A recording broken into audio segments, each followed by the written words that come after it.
President William Ruto and former President Uhuru Kenyatta led the family and dignitaries in the solemn state reception.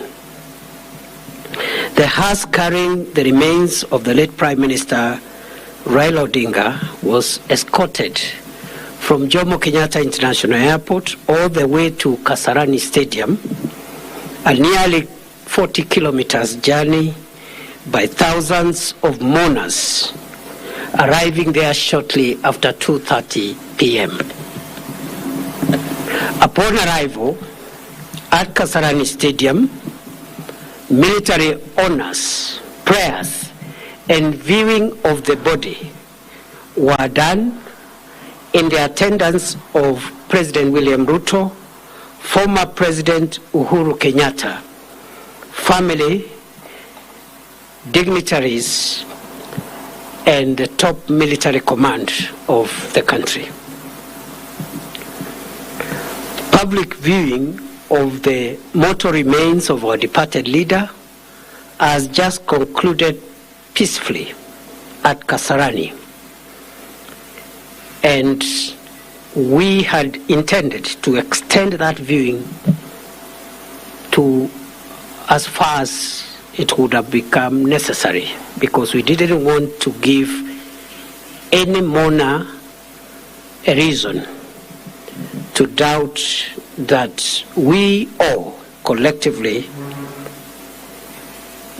want to mourn the late Prime Minister as much as possible.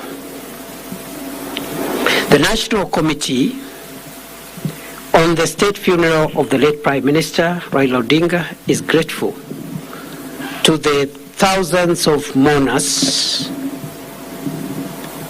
who continue to mourn him in dignity, and requests for calm and order as the mourning period gets into the second day tomorrow. Tomorrow, there will be a state funeral service at Nyayo Stadium beginning 9 a.m. Guests are required to be settled by 8 a.m.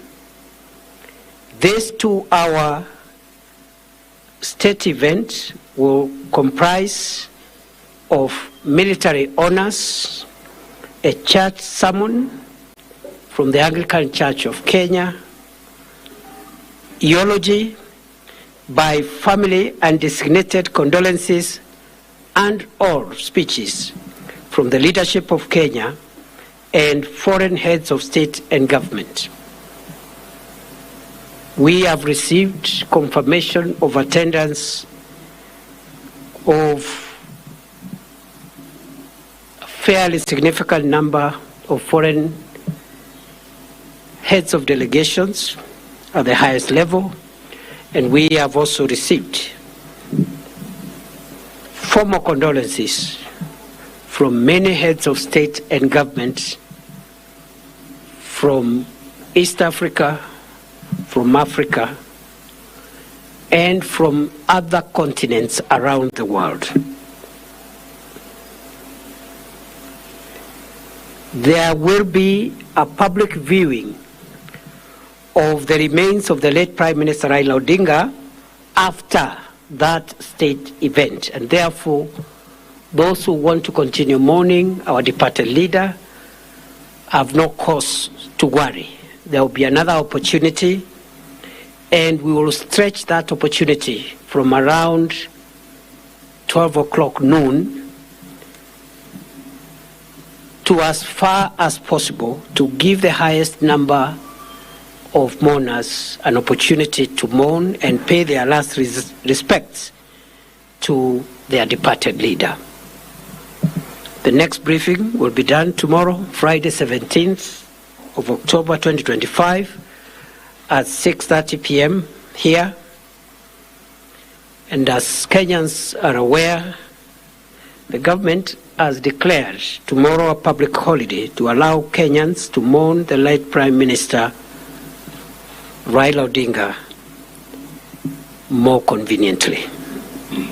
We have the apologies of the co-chairman of the National Funeral Committee, National State Funeral Committee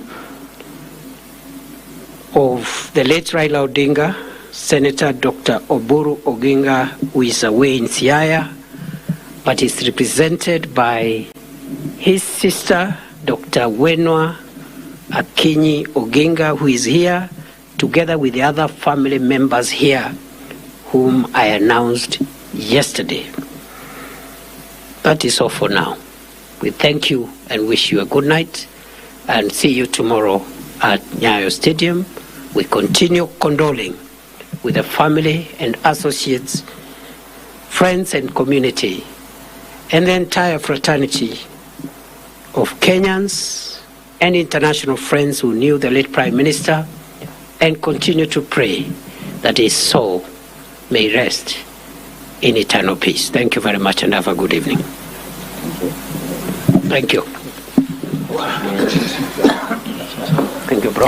See you tomorrow. Na mtazamaji huyo amekuwa mwenye